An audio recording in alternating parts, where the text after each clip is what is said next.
Bismillahirrahmanirrahim. Rabbi shrah li sadri wa yassir li amri wahlul 'uqdatam min lisani yafqahu qawli. Rabbi zidni ilma warzuqni fahma. Amin ya rabbal alamin. Gimana kabarnya bapak-bapak, sehat? Alhamdulillah, subhanallah. Yang ngaji sampai ratusan ya, masya Allah, banyak sekali ya. Jadi alhamdulillah, ini udah hadir lengkap ini ya. Alhamdulillah, masya Allah. Pak siapa namanya yang biasa itu? Pak Budi, mana Pak Budi? Oh, Pak Budi. Oh, piket ya. Baik. Hari ini kita akan melanjutkan masih dalam babul muraqabah. Babul muraqabah. Beberapa waktu yang lalu, sekitar berapa bulan? 2 bulan yang lalu ya, kita sempat melanjutkan babul muraqabah berkaitan dengan hadis Rasulullah sallallahu alaihi wasallam yang Rasulullah didatangi oleh seorang rajulun dan ditanya, ma huwal iman, ma huwal islam, ma huwal ihsan. Nah, itu udah kita bahas ya, hadis yang pertama tersebut yang bersumber dari Umar bin Al-Khattab radhiyallahu an. Nah, lanjut pada hadis berikutnya, yaitu hadis yang An Ibnu Abbas radhiyallahu an. Qala kuntu khalfan nabiyyi sallallahu alaihi wasallam yawman faqala ya ghulam inni u'allimuka kalimatin ihfazillaha yahfazka ihfazillaha tajidhu tujahaka idza sa'alta fas'alillah wa idza ista'anta fasta'in billah wa'lam annal ummata law ijtama'at ala ayyan fa'uka bi syai'in lam yanfa'uka illa bi syai'in qad katabahu Allahu laka wa in ijtama'u ala ayyadurruka bi syai'in lam yadurruka illa bi syai'in qad kataballahu 'alaika rufi'atil aqlamu wa jaffatis suhuf rawahu Tirmidzi wa qala haditsun hasanun sahihun. Nah, kita akan kaji hadis ini. Hadis selanjutnya dalam bab muraqabah. Masih ingat bab muraqabah itu bab tentang apa? Muraqabah asal katanya raqaba yuraqibu muraqabatan. Maknanya adalah pengawasan. Jadi muraqabah itu adalah Allah Subhanahu wa taala senantiasa mengawasi kita dimanapun kita berada, apapun kondisi kita, Allah selalu mengawasi kita. Makanya jangan heran Allah uji kita dalam wabah virus corona ini, itu tetap mengawasi kita. Apakah kita lulus dari ujian ini, ataukah justru kita tidak lulus dari ujian ini? Apa maknanya? Ketika manusia diuji oleh Allah dengan virus corona, tapi dia tetap beriman kepada Allah, tetap beribadah kepada Allah, tetap tawakal kepada Allah, tetap tidak meninggalkan sholat 5 waktunya, tetap menjalankan aktivitas ibadahnya, maka dia akan lulus.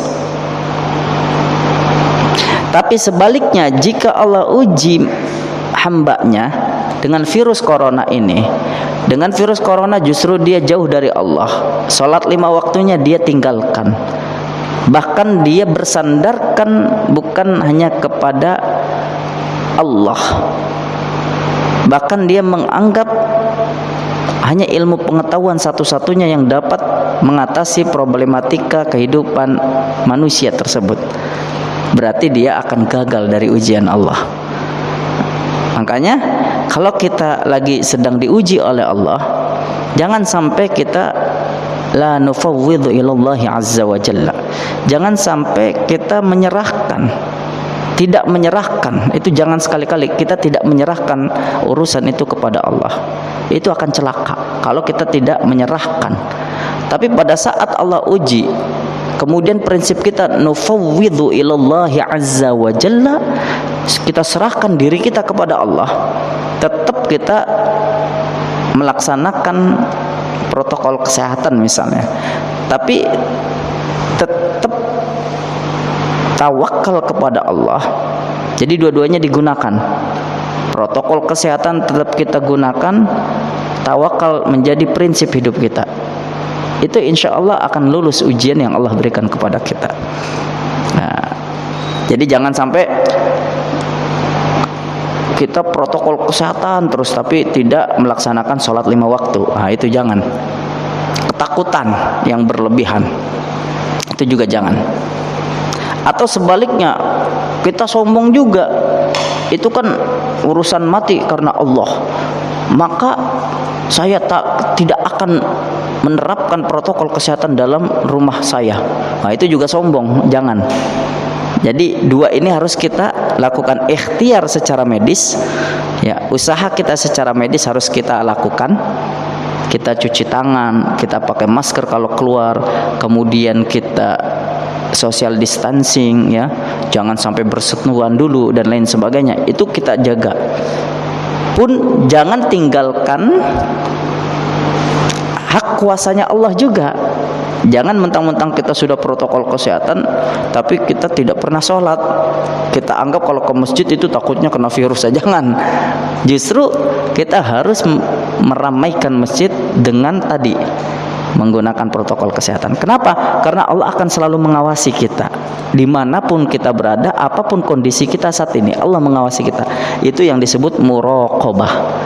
Jadi Allah selalu mengawasi kita. Nah, dalam hadis Rasulullah sallallahu alaihi wasallam yang selanjutnya yang tadi saya bacakan, hadis ini bersumber an Ibnu Abbas radhiyallahu anhuma. Bersumber dari Abdullah bin Abbas radhiyallahu anhuma. Siapa Abdullah bin Abbas ini? Saya pernah menjelaskan Abdullah bin Abbas sosok sahabat Nabi, tapi dia juga bagian dari kerabat Nabi. Bin Abbas adalah sepupu Rasulullah sallallahu alaihi wasallam. Dan satu-satunya sahabat Nabi sekaligus sepupu Rasul yang didoakan oleh Rasulullah. Apa doa Rasulullah kepada Abdullah bin Abbas? Allahumma faqihu fiddin wa 'allimhu ta'wil. Ya Allah, dalamkanlah pemahaman agama terhadap Abdullah bin Abbas dan pemahaman takwilul Quran. Jadi takwil itu di atas dari tafsir. Tafsir di atasnya terjemah. Jadi kalau orang baru bisa menerjemahkan itu masih dasar. Menerjemahkan Al-Quran itu dasar. Tingkat selanjutnya tafsir. Tafsir itu apa? Tafsir itu adalah al-fahmu, pemahaman an ma'ani ayatil Qur'anil Karim wa muradillahi ta'ala min nahiyati ahkamihi wa hikamihi hasba taqatil basyariyah. Nah, sedangkan tafsir itu pemahaman berkaitan dengan makna terhadap makna ayat-ayat Al-Quran dan keinginan Allah Subhanahu wa ta'ala terhadap ayat tersebut yang didasari dari hukum-hukumnya atau hikmah-hikmah ayat tersebut sesuai dengan kemampuan manusia, hasba taqatil basyariyah. Nah, sedangkan takwil lebih di atas lagi, yaitu takwil itu menjelaskan makna yang tersirat, bukan hanya tersurat, bukan hanya secara teks nas, tapi yang mukasyafah. Makanya Abdullah bin Abbas ini sahabat Nabi yang didoakan Allahumma faqihu fiddin wa 'allimhu ta'wil. Nah, kira-kira hadisnya kalau sudah bersumber dari Abdullah bin Abbas sahih atau tidak? sahih. Nanti kita lihat juga perawinya dari rangkaian periwayatan tersebut. An Ibnu Abbas radhiyallahu anhuma qala kuntu khalfan nabiyyi sallallahu alaihi wasallam yauman.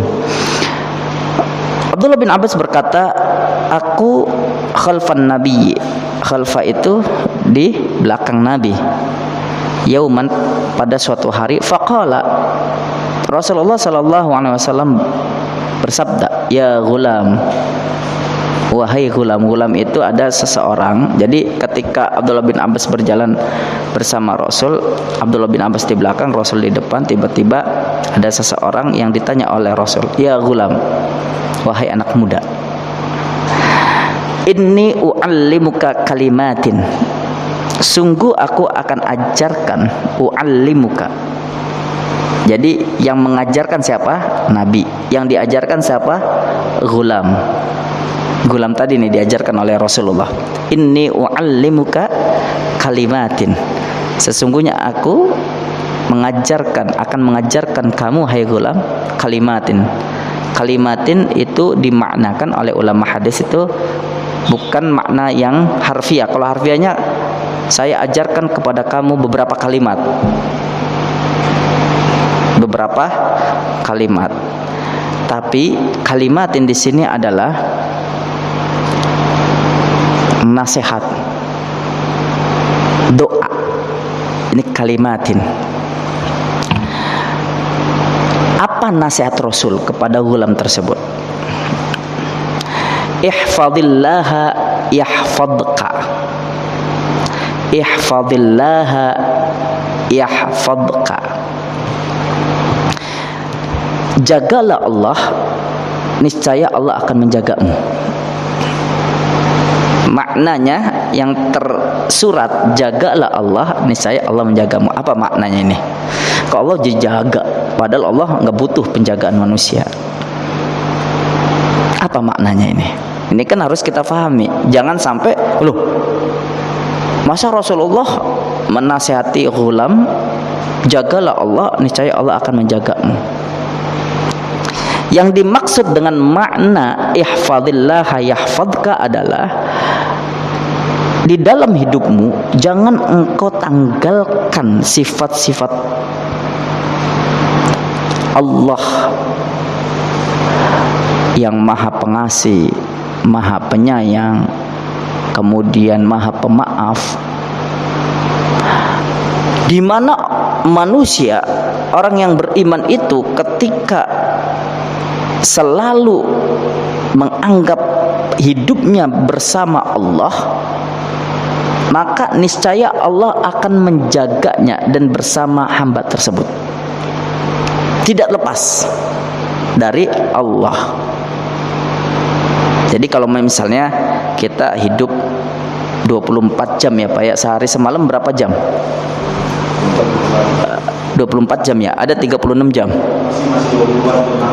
Oh gitu ya, masih tetap 24 jam ya.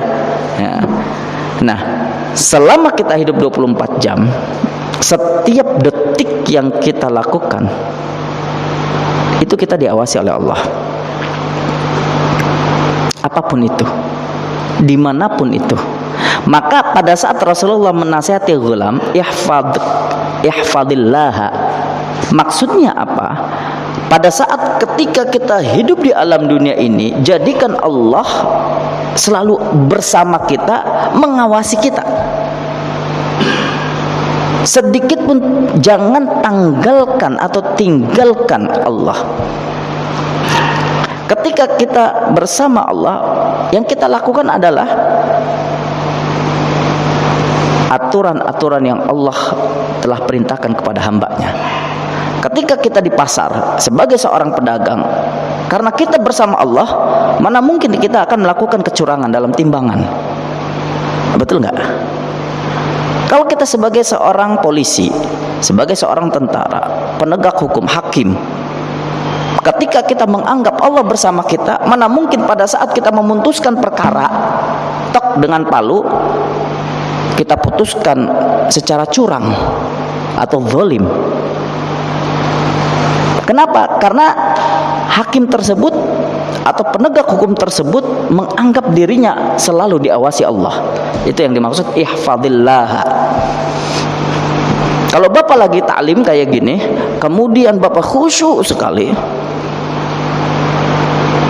sampai matanya merem, itu berarti bapak seakan-akan diawasi oleh Allah. Emang kalau merem matanya diawasi gitu ya? Karena khusyuk itu, khusyuk. Masya Allah. Nah, ihfadillah yahfadka. Berarti kalau kita sudah menganggap hidup kita ini bersama Allah, Allah itu bersama kita, kita anggap selalu ada di dalam kehidupan kita, maka Allah akan menjaga kita. Allah akan menjaga kita. Tidak mungkin kita akan berbuat curang, tidak mungkin kita akan melakukan kezaliman, tidak mungkin kita akan menjadikan perilaku kita perilaku buruk. Kenapa? Karena kita malu dengan Allah. Nah, ini yang pertama. Jelas Pak ya? Ini kalimat yahfadillah yahfadka. Jadi bukan berarti kita harus mana Allah. Allah enggak butuh penjagaan manusia, tidak. Yang dimaksud adalah tadi, ya Pak ya, jelas ya. Nah, jadi kita kalau memahami sebuah matan hadis juga harus apa hikmah atau pesan yang tersurat dari hadis tersebut. Baik, selanjutnya ihfadillaha tajidhu tujahaka.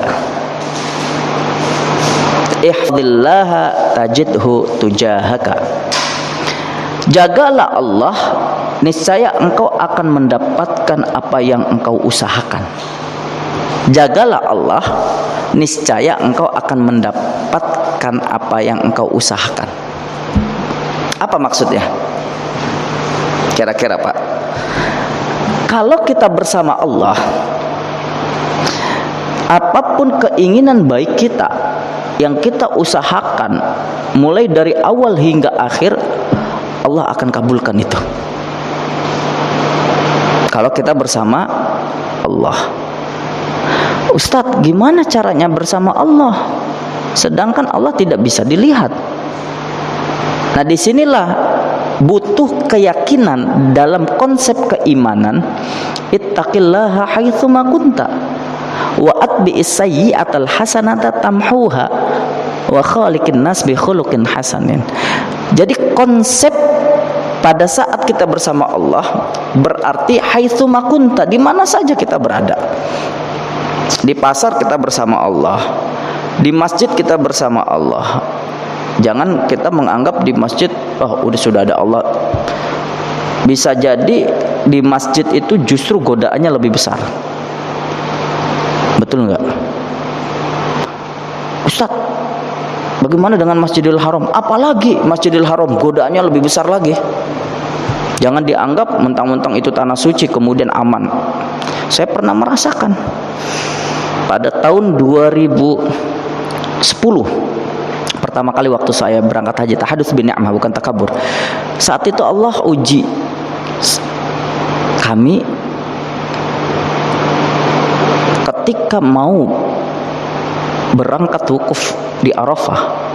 Tas yang saya bawa itu beserta isinya hilang semua. Hilang. Saya taruh pada saat itu di selasar Masjidil Haram. Kan Masjidil Haram luas banget kan.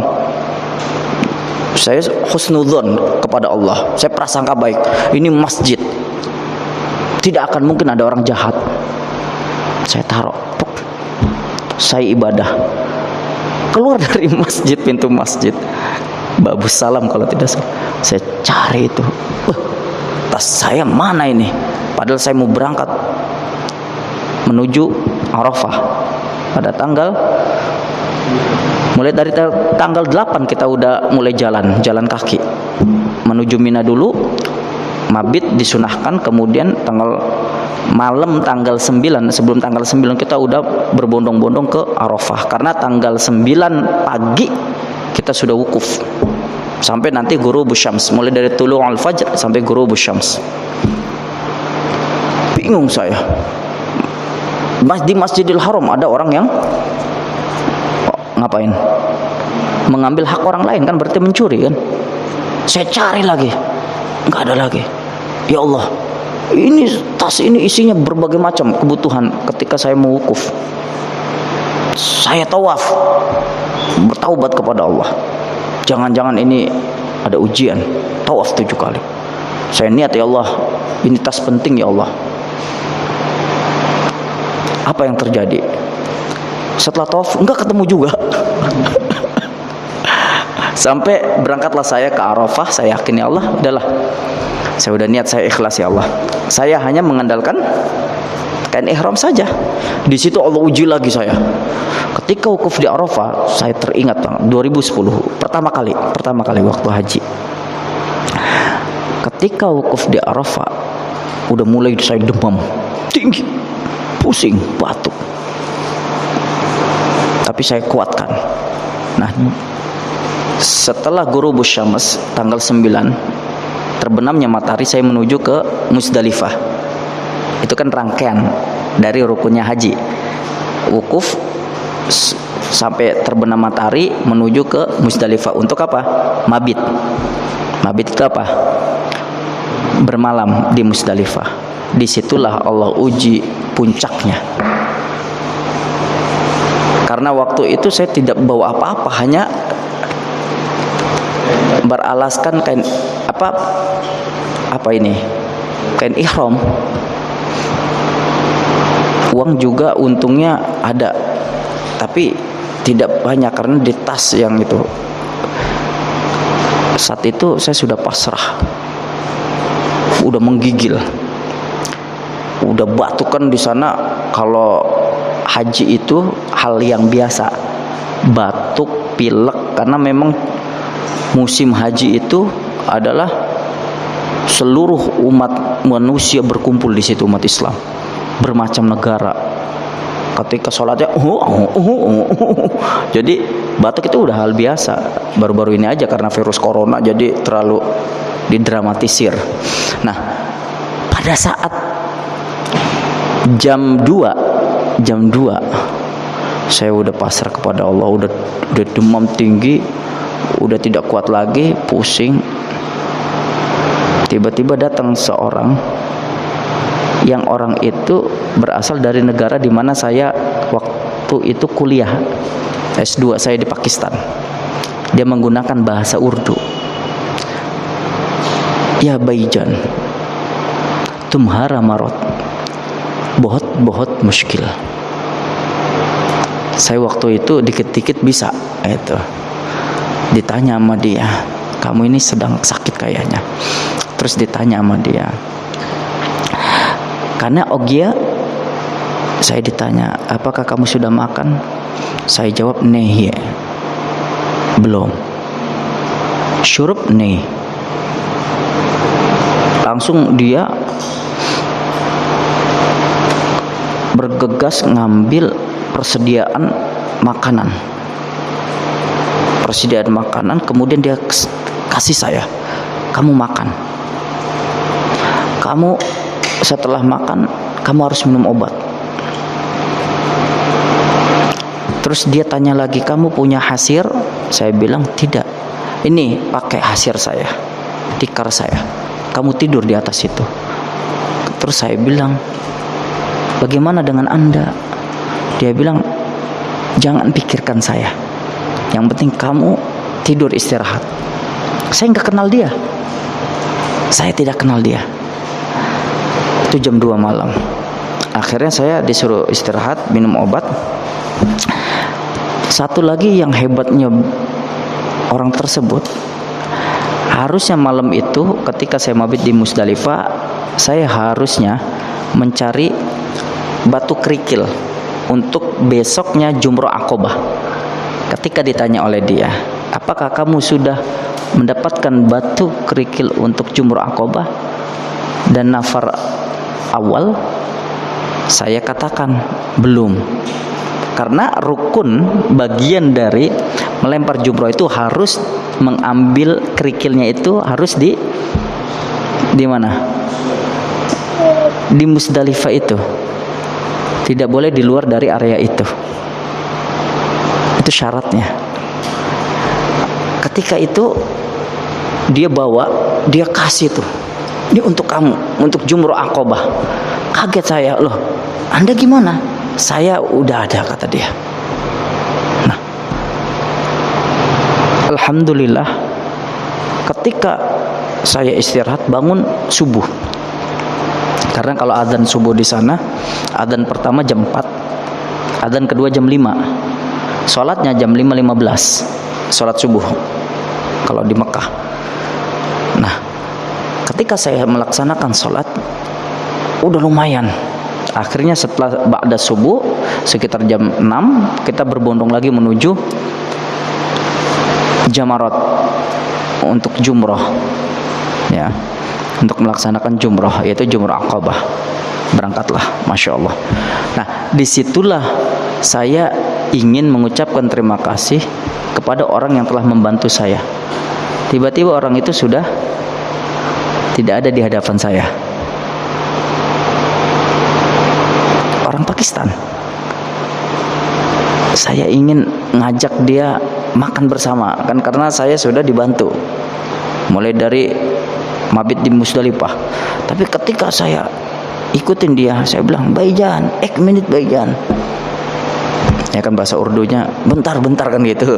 Pokoknya yang penting bisa aja ngomong kan, walaupun nggak tahu tulisannya gimana kan gitu. Kalau orang komunikasi kan gitu, muhadatsah. Terus dia cepat jalannya. Nah, saya bilang, ya Allah. Maka saya mengambil ibrah begini. Selama ya kita selalu yakin bersama Allah, Allah akan menjaga kita. Itu saya yakin itu. Kondisi apapun, pada saat kita sakit apapun, tapi hati dan jiwa kita bersama Allah, Allah akan jaga itu. Jadi nggak usah khawatir. Kalau kita sekarang banyak yang gundah gulana, ketakutan yang berlebihan akibat virus corona, karena mereka tidak memiliki prinsip bersama Allah. Mereka menganggap dengan virus corona seluruh aktivitas akan berhenti. Tidak, jangan. Ibadah jalan, taklim jalan, silaturahim jalan. Yang penting gunakan protokol kesehatan kita, terapkan itu. Kita juga nggak boleh sombong silaturahim ke saudara kita nggak pakai masker, jangan. Walaupun dia saudara, pakai masker. Ketika salaman, habis salaman kita cuci tangan, pakai sabun, kan gitu. Itu namanya bagian dari ikhtiar, usaha kita. Nah, itu kita lakukan karena apa? Karena kita yakin Allah bersama kita, gitu.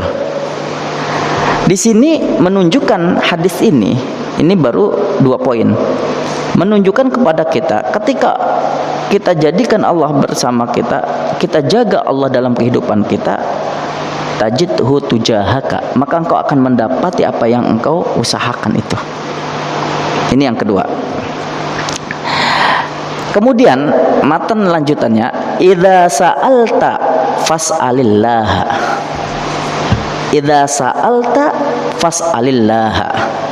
Apa maksudnya? Kalau dalam bahasa Arab, kalau kita terjemahkan harfiah, itu sa'ala maknanya adalah bertanya.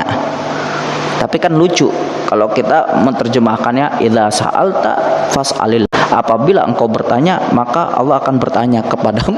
Kan lucu. Jadi makna dari kalimat atau matan hadis ini adalah idza sa'alta fas'alillah. Apabila engkau memohon, meminta, fas'alillah, maka mintalah kepada Allah, jangan minta kepada yang lain. Itu maksud matan ini.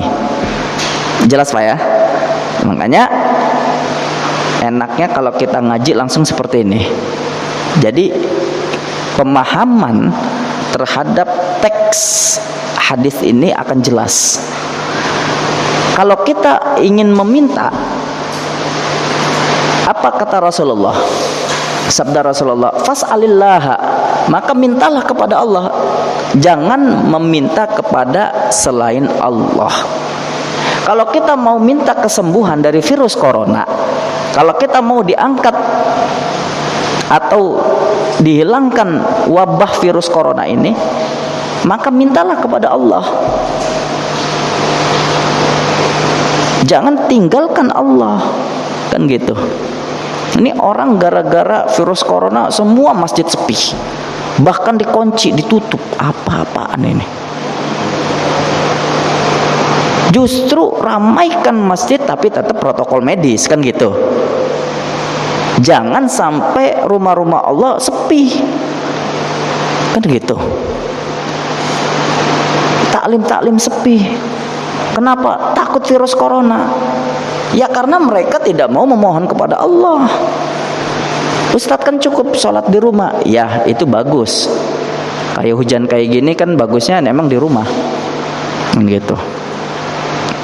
Tapi pada saat kondisi kita fit, kita tidak sakit, kemudian kita tidak terkena wabah, maka apa salahnya kita memakmurkan masjid Allah? Ustaz takut ada virus. Ketakutan yang berlebihan justru Allah aminkan.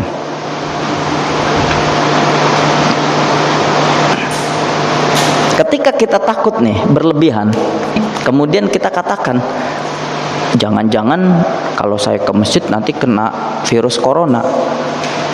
Fal malaikatu tu'amminu ma taqulun, maka para malaikat akan mengaminkan apa yang kalian ucapkan. Amin. Terjadi benar. Jadi jangan sampai kita suudzon. Kalau kita berangkat keluar dari rumah, maka bacalah doa bismillahi tawakkaltu 'alallahi la haula wala quwwata illa billahil aliyyil azim. Ini kita bertawakal. Jangan kita mengawali keluar rumah dengan suudzon kepada Allah, prasangka buruk yang kita tanamkan. Jangan-jangan nanti saya keluar ke masjid ada virusnya. Jangan-jangan saya nanti ke taklim kena virus. Jangan-jangan saya nanti urusan syiar Islam kena virus.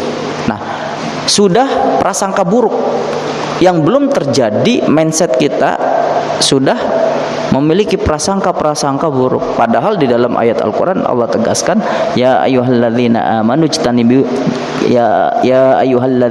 amanu jtanibu katsiran minadh-dhanni inna ba'dadh-dhanni itsmun.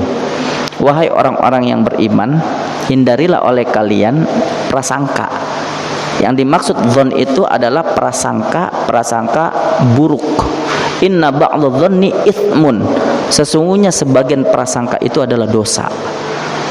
Kalau kita prasangka buruk kepada Allah, maka Allah akan kabulkan itu apa yang kita ucapkan. Nah gitu. Nah oleh karena itu kembali lagi pada hadis ini, idza sa'alta fas'alillah, apabila engkau mau meminta maka mintalah kepada Allah. Ini penting, prinsip dalam hidup kita. Jangan kita minta kepada selain Allah, apalagi kita minta sama sesama makhluk. Kalau sesama makhluk ada batasan kesabarannya. Sedermawan-dermawannya manusia. Contoh, ketua masjid ya, terkenal dermawan misalnya. Amin ya. Nah, kemudian datang nih jamaahnya contohnya Pak siapa Pak?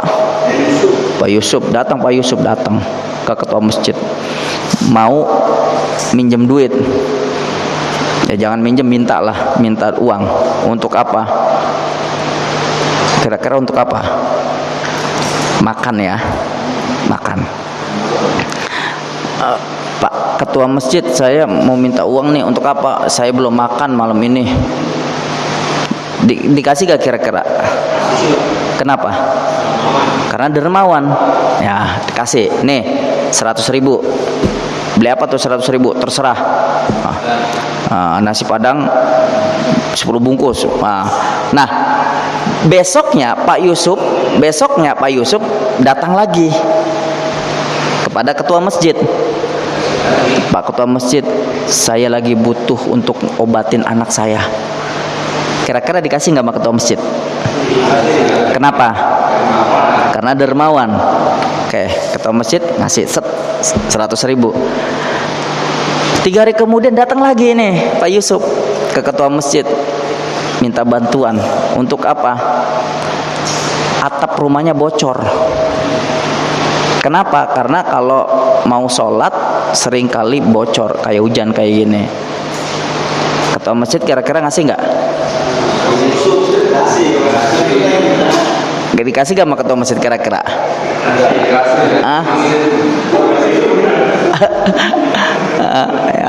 Ketiga kalinya udah boleh berpikir, loh kok saya kayak bank berjalan ya, menjadi tumpuan hidupnya Pak Yusuf.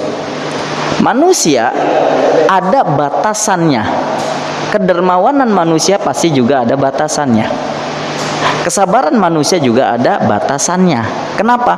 Karena manusia makhluk yang Allah berikan fa'alhamaha fujuraha wa taqwaha. Kalau dalam surah Asy-Syams pada ayat yang ke-8, fa'alhamaha fujuraha wa taqwaha, maka kami ilhamkan pada manusia itu fujuraha, potensi keburukan dalam dirinya, wa taqwaha, dan potensi ketaatan.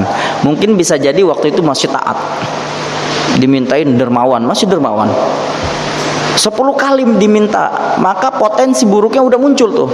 Ini kok enak banget ya, datang terus ini Pak Yusuf. Udah mulai tuh nggak sabar. Wah, kalau kayak gini caranya, udah depan rumah siapin golok ini. Datang lagi Pak Yusuf nih, golok kan gitu. Karena apa? Potensi manusia Allah ilhamkan fa'alhamaha fujuraha wa taqwaha. Nah, itu kalau manusia. Beda kalau yang kita minta Allah. Kira-kira Allah bosan nggak? Ketika kita meminta terus kepada Allah, ya Allah, di malam hari, tiap hari kita bangun, kita ambil air wudhu, atau setiap sholat 5 waktu kita berzikir, kemudian meminta kepada Allah. Allah bosan nggak dengan hambanya yang meminta? Malah Allah senang kepada hambanya yang terus meminta kepadanya. Itu bedanya.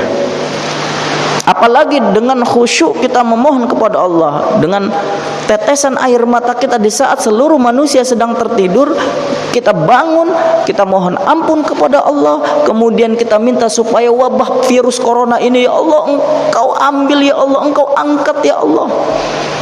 Kan gitu. Kenapa kita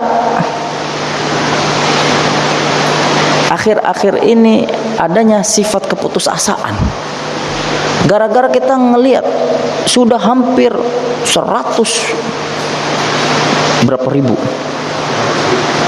40.000 lebih, 180.000 baru kemarin terjangkit virus corona di negara Indonesia. Langsung kita bilang, wah Allah. Karena apa? Kita mengandalkan pengetahuan yang Allah berikan itu saja, tapi kita tidak mau mengandalkan kekuasaan Allah. Itu baru satu makhluk yang bernama corona. Apalagi nanti ketika alamatul qiyamah atau alamatus sa'ah, tanda-tandanya kehancuran bumi ini, makhluk dari berbagai macam, bukan hanya corona, berbagai macam dari langit dan bumi Allah keluarkan semua. Bahkan makhluk yang disebut-sebut dengan fitnatud dajjal, Allah akan keluarkan itu. Itu dahsyat. Kita tidak akan sanggup menghadapinya. Nah, inilah. Maka harus kita memintanya kepada siapa? Allah. Ingat, bapak-bapak, jangan sampai sekali-kali kita syirik kepada Allah. Yang kita lakukan seringkali, kalau kita mau kaya, kita kemana? Ke suatu tempat yang kita pikir itu dapat memberikan harta kekayaan. Bapak-bapak yakin kalau ada tempat keramat kemudian kita ke sana langsung jadi kaya? Ini terjadi, Pak, di kalangan masyarakat awam. Kemana? Ke gunung, kemana itu? Ke Mukus. Betul gak? Itu tempat apa? Pemujaan. Kemudian ke gunung Ngawi. Kawi apa Ngawi? Oh, Gunung Kawi. Itu tempat apa? Pemujaan juga. Kemudian Jaga Lilin. Ngapain? Lilin. Mati lampu Jaga Lilin. Ya. Tapi itu terjadi biasanya banyak kan di desa-desa tuh kalau kayak gitu ya. Supaya cepat kaya, suaminya disuruh operasi berubah wujud, istrinya disuruh jaga. Tapi masih ada nggak kayak gitu, Pak? Saya mau tanya, itu benar nggak? Hah? Masih ada? Hah? Udah nggak pakai lilin, jadi jaganya pakai listrik gitu. Udah pakai HP ya. Wah, lebih keren lagi ya. Karena kita apa? Kita mengandalkannya kepada makhluk, maka bahaya ini. Itu bisa mengarah kepada kesyirikan. Maka Allah Subhanahu wa taala memberitahukan kepada kita melalui Rasulnya dengan sabda Rasulullah, idza sa'alta fas'alillah. Jika engkau ingin meminta, mintalah kepada Allah. Nah, lanjut. Wa idza sta'anta fasta'in billah. Nah, apa bedanya sa'ala dengan al-aun? Tadi kan idza sa'alta fas'alillah. Matannya apabila engkau meminta, maka mintalah kepada Allah. Nah, kalau ini wa idza sta'anta fasta'in billah. Ini menggunakan huruf dasarnya itu bahasa Arabnya al-aun. Al-aun itu apa? Pertolongan. Al-aun itu adalah pertolongan. A, ain, waw, nun. Dan jika ista'anta, engkau ingin meminta tolong, fasta'in billah, maka minta tolonglah kepada Allah. Itu prinsip. Kalau engkau mau minta pertolongan, maka minta pertolonganlah kepada Allah. Kalau fas'alillah, itu kita memintanya, minta urusan-urusan duniawi, material, rizki, harta, anak. Tapi ketika al-aun itu sifatnya immateri, kesehatan, maka kita minta tuh, ya Allah berikanlah kita kesehatan, pertolongan supaya kita dihindari dari wabah penyakit. Nah, maka di dalam surah Al-Fatihah yang sering kita baca apa? Iya kana budu wa iya kana sta'in. Nah, ista'ana yasta'inu. Apa artinya? Iyyaka na'budu, iyyaka, hanya satu-satunya kepadamu ya Allah. Itu maksud iyyaka. Na'budu, kami mengabdi, menyembah, beribadah, itu na'budu. Wa iyyaka, dan hanya satu-satunya kepadamu ya Allah. Jadi itu atu-atunya kepada Allah. Nasta'in, kami meminta pertolongan. Nah, makanya kalimatnya ista'ana yasta'inu. Nah, di dalam hadis ini wa idasta'anta fasta'in billah. Wa idasta'anta, dan apabila engkau meminta pertolongan, fasta'in billah, maka minta tolonglah hanya kepada Allah. Kesehatan, apalagi yang sifatnya imaterial,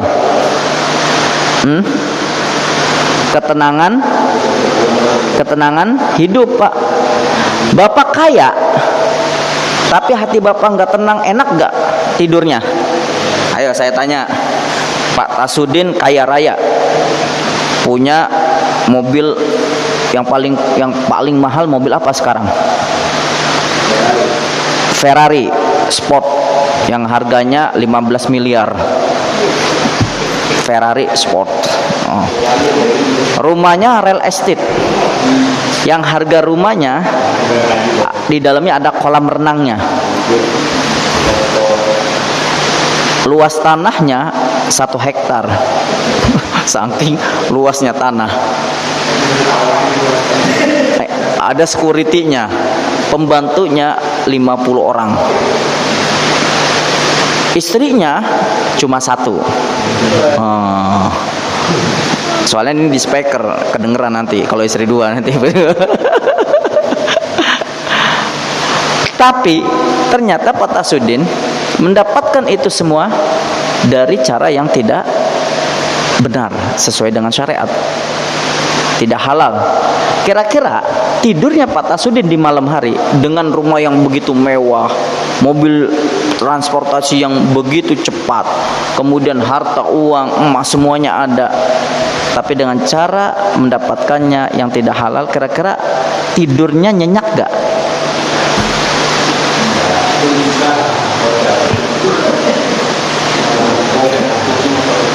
Pasti tidak akan nyenyak. Ustadz, tapi kan semua tercukupi. Iya. Pikiran manusia dan hati itu nggak bisa dibohongi. Pura-puranya senyum, tiba-tiba hatinya gundah gulana, keluh kesah. Hati-hati. Makanya hal yang paling penting bagi kita, minta pertolongan ketenangan hati kita. Makanya kalau di dalam keluarga itu disebut apa? Kita doanya dijadikan keluarga yang sakinah, mawaddah, warahmah. Itu kaitannya materi atau immaterial. Kalau Bapak mendoakan menjadi keluarga yang sakinah, mawaddah, warahmah, itu sifatnya materi atau immaterial? Tahu Pak ya? Materi tahu ya? Materi itu kayak bentuk uang, itu materi itu. Harta, baju bagus, mobil mewah, rumah, itu materi. Kalau immaterial berarti apa? Sakinah itu apa? Sakinah asal katanya sakana, tenang, adem. Sakinah itu dibangun atas dasar apa? Iman. Makanya kalau punya istri harus sekufu nih imannya. Pasangan hidup kita, jangan kita menikah dengan pasangan hidup yang tidak sekufu. Sekufu itu apa? Seimbang keimanannya. Mohon maaf, tapi kan kita dakwah nih supaya istri wanita tersebut bisa terangkat derajatnya. Ya kalau kita mampu. Persoalannya apakah dia yang terbawa sama kita atau kita justru terbalik terbawa sama dia? Karena berapa banyak orang yang tujuannya baik, tapi pada saat menikah dengan wanita yang ternyata tidak sekufu dalam keimanannya, berantakan. Yang satu mau ke utara, yang satu mau ke selatan, nggak akan ketemu. Suaminya rajin sholat, istrinya rajin shopping, nggak akan ketemu. Kenapa? Karena tidak sekufu dalam keimanan, kan gitu. Loh, Ustadz, keluarga itu kan sakinah itu yang sifatnya bukan materi. Karena kalau rumah yang dijadikan surga itu adalah ketika di dalam penghuninya itu bisa menunjukkan ketenangan jiwa. Itu akan jadi surga yang disebut baiti jannati, rumahku, surgaku. Mana bisa dijadikan surga rumah kalau yang ada di dalamnya penghuninya berantem terus? Kira-kira akan menghadirkan surga enggak? Saya tanya Pak, saya tanya, menghadirkan surga enggak kalau istri kita berantem terus sama suaminya? Anaknya berantem terus sama emaknya, ada gak sakinah di situ? Gak akan ada. Makanya kalau kita lihat penghuni rumah sering main keluar, jarang di dalam rumah, itu tanda-tanda dia tidak betah di dalam rumah. Kenapa? Harus introspeksi diri. Bisa jadi istrinya penyebabnya, atau suaminya penyebabnya, atau anaknya penyebabnya. Karena sakinah itu sifatnya apa? Immateri. Immateri. Makanya kalau kita minta pertolongan yang sifatnya immateri, fasta'in billah, mintalah pertolongan kepada Allah. Panjang ini matan hadisnya ya. Kalau kita terangin semua nggak cukup nih tanya jawabnya. Saya ingin nanti ada tanya jawab nih ya, bapak-bapak setuju ya kita tanya jawab ya. Sekalian aja nanti kalau misalnya bapak ingin bertanya langsung aja tanya ya Pak ya, saya sambil jelaskan. Bapak ada yang masih ingin tanyakan langsung aja tanyakan. Wa'lam annal ummata lawijtama'at ala ayyan fa'uka bisyai'in lam yanfa'uka illa bisyai'in qad katabahu Allahu laka. Ini menarik sekali matan hadis ini. Dan ketahuilah, ini sabda Rasul, dan ketahuilah hai anak muda, nah, annal ummata, sesungguhnya masyarakat, warga, umat, lawijtama'at ala ayyan fa'uka bisyai'in lam yanfa'uka illa bisyai'in qad kataballahu laka. Jikalau mereka bersepakat, berkumpul, bersepakat untuk ala ayyadurruka, yang pertama ala ayyanfa'uka bisyai'in, untuk memberikan kemanfaatan kepadamu dengan sesuatu. Nah itu kalau bahasa harfiahnya, tapi pemahamannya nanti saya akan jelaskan. Lam yanfa'uka illa bisyai'in, maka tidak akan engkau dapati manfaat dengan sesuatu itu. Qad kataballahu laka, sungguh Allah telah menetapkan sesuatu itu kepadamu. Nah, jadi begini, walaupun seluruh manusia mengangkat derajat kita, memuji kita, menjadikan kita pahlawan di mata manusia, tapi kalau Allah sudah tetapkan kita buruk, ya buruk, nggak ada nilai kemanfaatannya sama sekali di hadapan Allah. Walaupun seluruh manusia menganggap kita baik, tapi ketika Allah jadikan manusia itu orang yang buruk, ya tetap buruk, tidak ada manfaatnya. Karena apa? Qad kataballahu laka, sungguh Allah telah menetapkan kepadamu. Walaupun seluruh manusia menolong kita. Contoh begini, Bapak tahu Donald Trump, Presiden Amerika Serikat,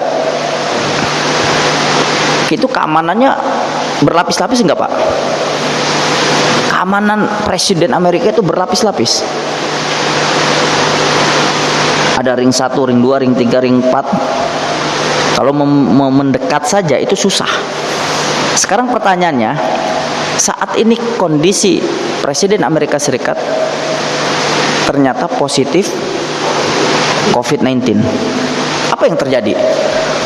Sehebat apapun manusia memprotek seseorang yang dianggap paling tinggi dan mulia, setingkat presiden, diprotek oleh tim dokter kepresidenan, sehebat apapun, itu ternyata kalau Allah katakan lam yadfa'uka, engkau tidak ada manfaatnya, mudah bagi Allah kena itu setingkat apa? Presiden, bukan Indonesia lagi, Amerika Serikat, yang protokol medisnya itu sangat ketat. Tim dokter negara atau tim dokter kepresidenan pasti orang-orang hebat. Tapi ternyata lam yanfa'uka illa bisyai'in, tidak bermanfaat. Kenapa? Qad kataballahu laka, sungguh Allah telah tetapkan dia terkena COVID. Paham Pak ya? Itu maksud hadis ini. Itu hanya contoh yang saya contohkan tadi tuh. Sehebat apapun orang, manusia menilai kemanfaatan dari sosok orang tersebut, tapi kalau Allah sudah anggap tidak manfaat, ya udah, nggak ada artinya sama sekali. Oke. Sebaliknya, wa ini jitama'u ala ayyadhurruka bisyai'in lam yadhurruka illa bisyai'in qad kataballahu alaika. Sebaliknya ya, apabila seluruh manusia bersepakat, bertemu, berkumpul